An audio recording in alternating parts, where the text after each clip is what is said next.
Далее в нашей программе еженедельная рубрика информационной службы НВК Саха под названием «Мы помним». Смотрите материал Афанасия Николаева. Ну а я благодарю вас за внимание. Берегите себя. До свидания.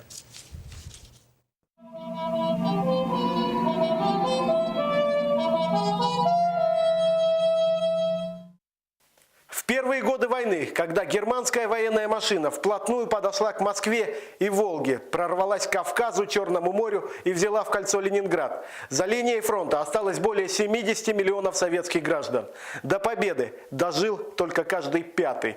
И сегодня мы расскажем о них, о детях войны, партизанах и предателях, и тех, кто потом и кровью возвращал наши пяди и крохи.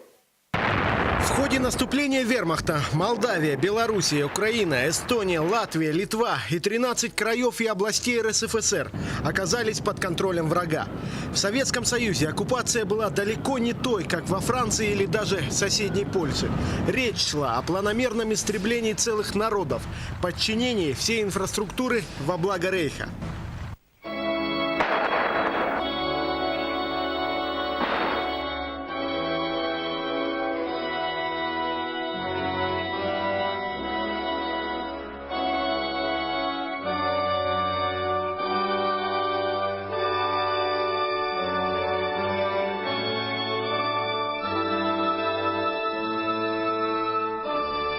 Когда пришел немец, Вере Телюковой было 14 лет. Но, к счастью, небольшой глухой хуторок имени Щерса в Донецкой области не имел никакого тактического или политического значения. И по факту оккупанты появлялись там только для грабежа.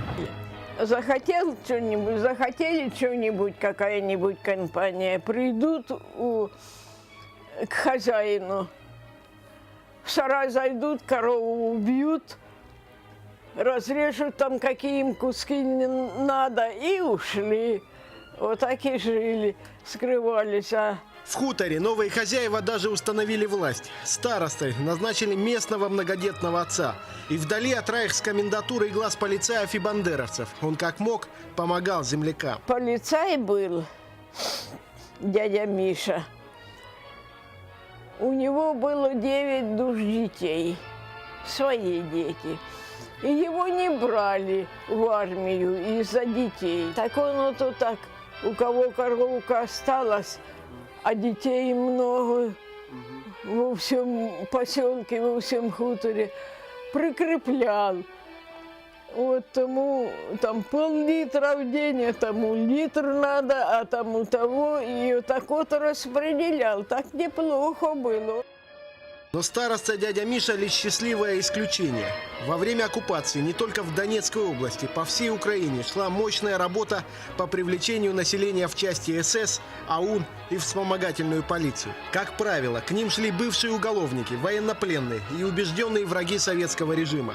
У этой публики никакой жалости ни к своим, ни к чужим не было. Рядом у нас было село Благодатное, большое село. Там семью одну расстреляли. Несмотря на жестокое противодействие и угрозы расстрела, советские граждане помогали партизанам. А когда подошла Красная Армия и войскам, Вера Телюкова с земляками во время боев за высоту у хутора имени Щерса помогала раненым. Эвакуировала их с поля боя в госпиталь. Причем подростки не делали разницы между освободителями и оккупантами. Мама тут сделает все, что надо, там ранки позавязывает, там все просто не рвало. А потом на этот возик, вот на 2 колесах, брали и раненых, и немцев брали раненых. И также немцев спасали. В 1944 году Красная Армия вышла на рубежи Советского Союза и приступила к освобождению стран Европы. Тогда на фронт попал выпускник Вилюйского педучилища Николай Алексеев. Первый и самый страшный бой он принял на переправе через реку Одер.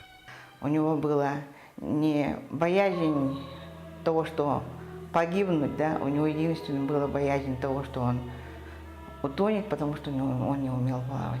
Да, они переправились, под утро они увидели, что река Одер была вся красная от крови. Во время боев за город Беслау, который обороняли власовцы, красноармеец Алексеев получил ранение и встретил День Победы в госпитале.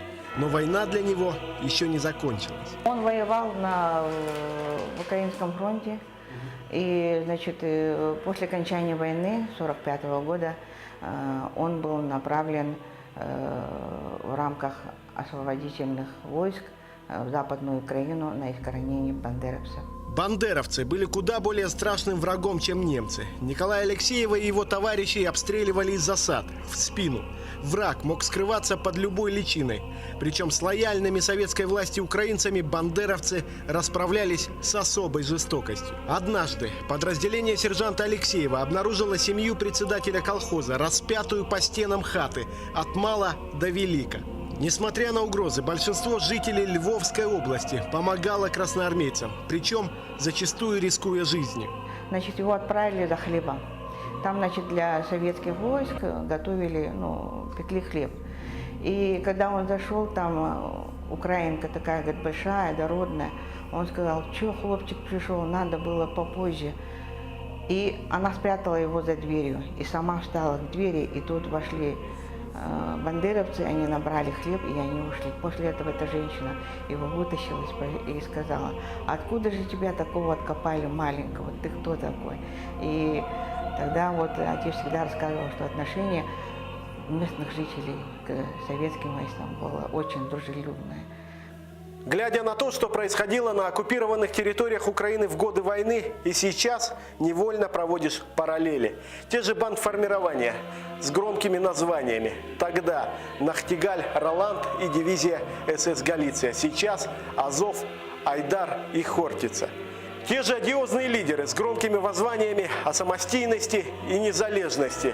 И те же военные преступления, издевательства над собственным народом и террор всех, кто не согласен с новым режимом. Но история нас учит тому, что у любой агрессии будет свое 9 мая.